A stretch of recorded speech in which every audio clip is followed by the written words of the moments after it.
Hey y'all, welcome back to Soundwave. My name is Achilles Jacob, and today I'm going to be tackling a ton of different stuff.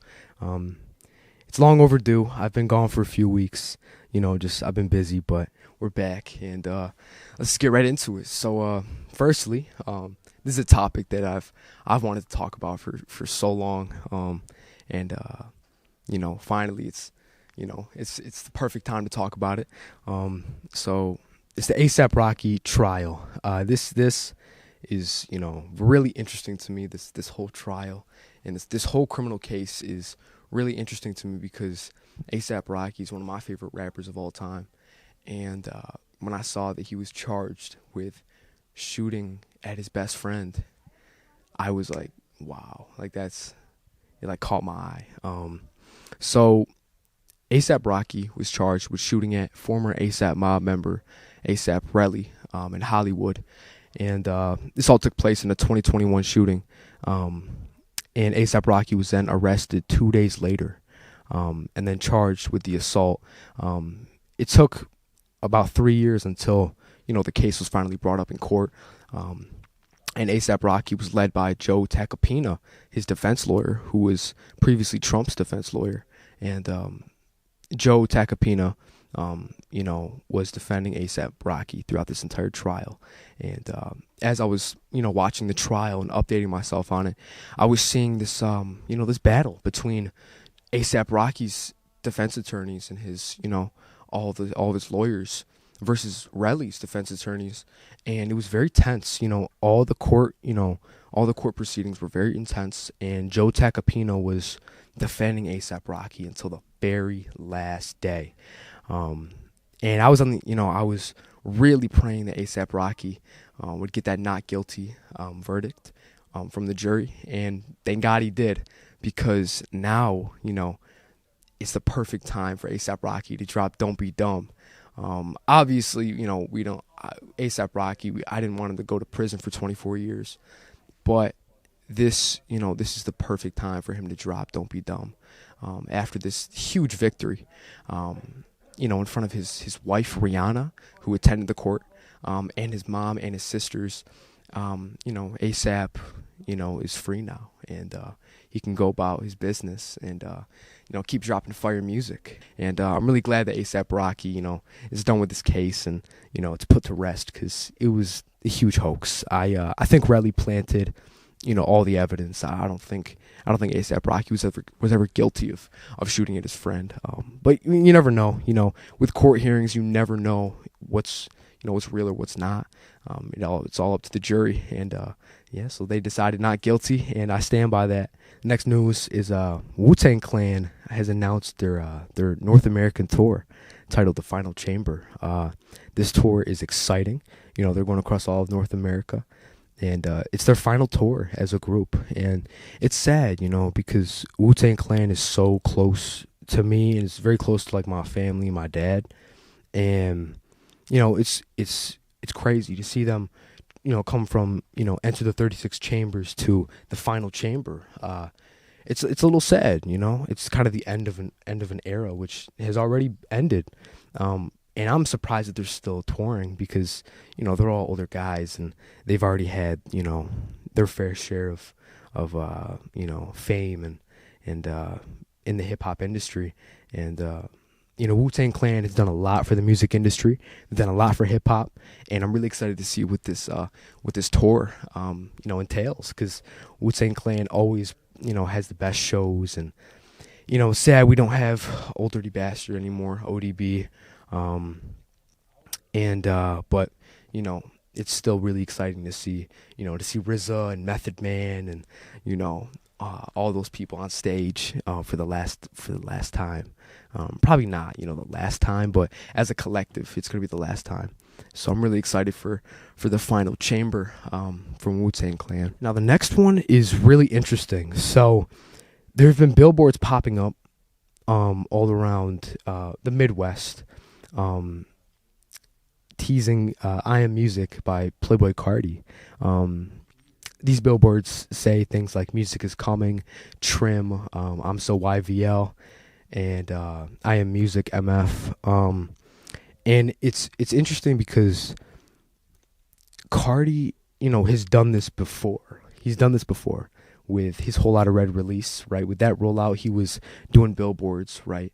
And so now he's having these billboards popping up in the U.S., and it's striking a lot of people to be confusing, but also it gives people hope that I Am Music is actually going to release. So, because last time this happened, he released an album. So, I'm hoping that these billboards are actually leading to an album. But we'll have to see. Playboi Carti, you never know with him.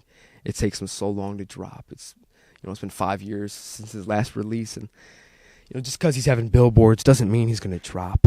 But I hope it's soon, or at least a single. Hopefully Carti drops soon. Please, I just want him to, so bad. I've been waiting. So yeah, that's really interesting. I'll keep you guys updated on that. The next topic is "Hurry Up Tomorrow" by The Weeknd. Not the album, although it is a great album. I didn't review it, but I'll give you guys a quick review. I think it was a really, really good album. I think it is probably his best in the trilogy. It was so complex. Every song blended into each other perfectly, and it was a really, really good album. I enjoyed Hurry Up Tomorrow a lot. It's the perfect album for like late nights, you know what I'm saying? But yeah, Hurry Up Tomorrow was a great album. But it's actually the film that I'm talking about. I went to the theater to see the new Captain America movie with my family, and I was surprised when I saw The Weeknd on screen during one of the previews, and I was like, "What is this?" And the trailer played, and at the end, it was the Hurry Up Tomorrow film, and I was like, "Wow," because I heard that he was dropping a film, but I didn't know that it was real.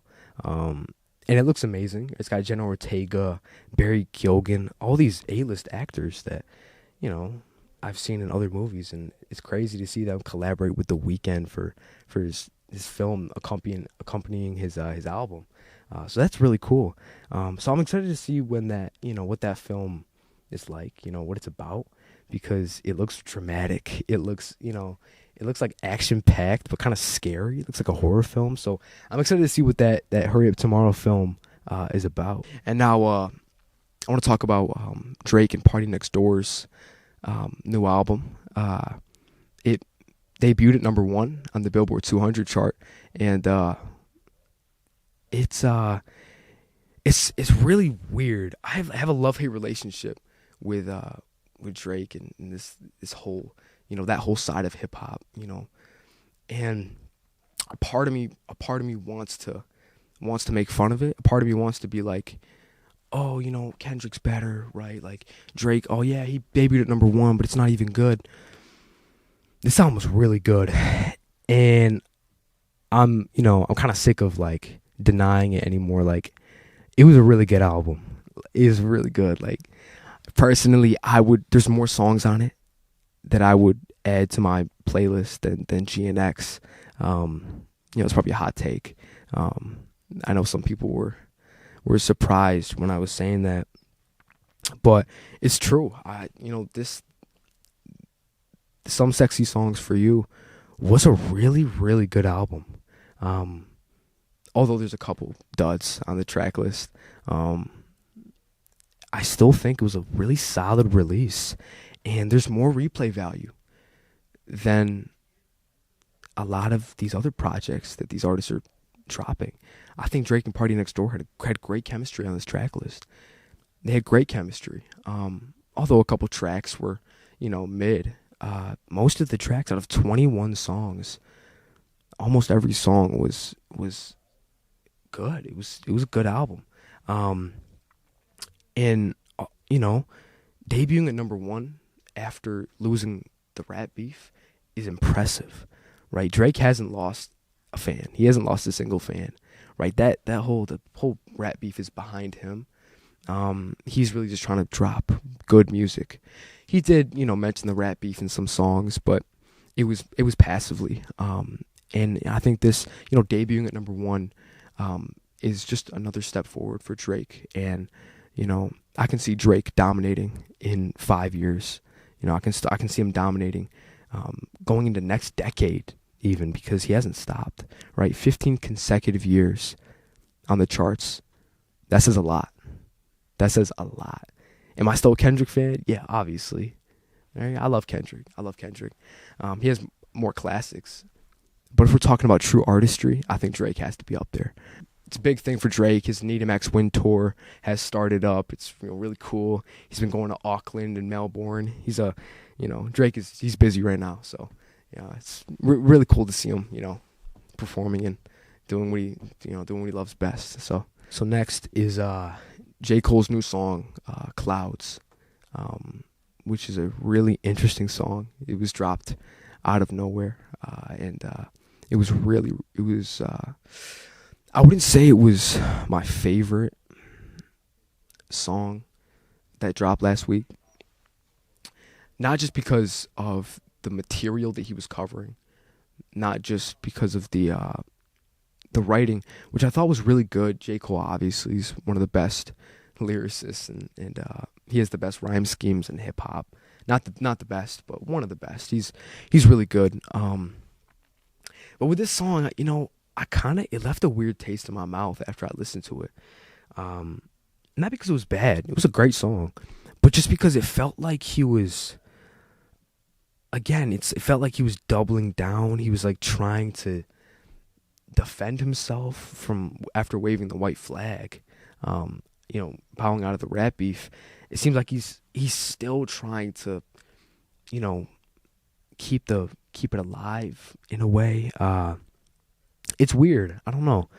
I don't really go back to Clouds a lot. I don't listen to the song a lot, just because I feel like J. Cole is kind of becoming an artist where he always has to have something important to talk about. It always has to be some really pressing issue that he's talking about. And with this song, again, there's a lot of stuff that he's talking about. I'm gonna read a couple lyrics that I found to be really striking when I was listening to this song. So he says, I ain't been stepping out, tired of sticking out in the crowd. This world is changing right in front of me. Gray hairs, I'm aging quicker than I thought I'd be. So, we have an emotional couple bars right there. Gray hairs, I'm aging quicker, right? Time is going by. J. Cole he's in his 40s, which is crazy to even say because, he doesn't look 40, but he's 40 and he's been in the game for a really long time. And yeah, that bar was really interesting. And so now I have, there's another bar that I thought that was really interesting. I caught a lot of murder charges, turn artists to martyrs. Turn artists to martyrs, I don't know what he's talking about there, because, obviously I caught a lot of murder charges. He's talking about, right, like, killing other rappers and, being the best. He's out rapping all these other hip hop artists, which I find to be a lie. I don't think he's catching murder charges. I don't think he's out rapping these other artists. Well, maybe out rapping, but to say you're turning artists to martyrs is kind of crazy, after he bowed out of a rap beef that he was a part of and that he was like fueling. Like, he was a part of the rap beef, and I don't know. I think it's kind of weird, but it rhymes, so that's all that matters, right?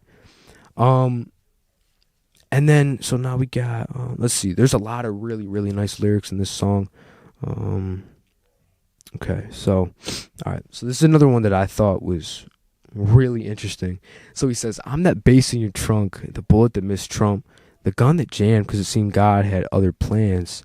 The Son of Man extending his hand to Son of Sam, in forgiveness for all of the homicides we witnessed. The over-dramatized, the traumatized with sickness." This bar is interesting. He's I think J. Cole's referencing his short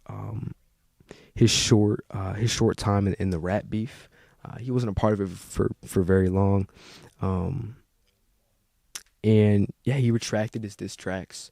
And I think J. Cole is, again, doubling down. He's bringing back the fact that he bowed out of the rap beef. And I think it's cool. This also led to Freddie Gibbs. After Freddie Gibbs heard J. Cole's song, he tweeted something along the lines of J. Cole bowing out of the rap beef, and why is he talking about out rapping these other artists when he couldn't even stay in a rap beef. He was scared. So Freddie Gibbs obviously has some choice words to say about J. Cole. He has some feelings that a lot of us are feeling. Not the fact that we hate J. Cole, but it's just the fact that J. Cole is kind of, he's acknowledging that he left the rap beef, but he's also trying to act like he's the best rapper. And now finally, there has been a new beef that has sparked between Joey Badass and Az Chike. Joey is an East Coast artist from New York, and Az Chike is from the West Coast. He was featured on Kendrick Lamar's GNX album, and he was on Peekaboo, which is a really nice track. Yeah, I guess, Joey, so Joey dropped an EP with 3 songs on it, and as Chike responded, well, he had some words to say to the West Coast, and then as Chike responded, dissing Joey. It's interesting because an East Coast, West Coast rap beef was not what I was expecting for 2025. I thought we left that, back when Pac and Biggie were beefing. That was the last time the East Coast and West Coast were beefing. But now we have Joey Badass and Az Chike going at it. So I'm excited to see what that brings. It might just be, it might just die out, but it might be fueled again, like the Kendrick Lamar and Drake rap beef. It might be fueled by other artists trying to, join in. And I think we just need to get away from the rap beefs at this point. I think it's, it's 2025. Like, let's just focus on music, right? Let's just make good music. We don't have to beef with people to get attention. Yeah. That's it for this episode of Soundwave, guys. I hope you enjoyed, and hopefully I'll see you guys next week. Take care.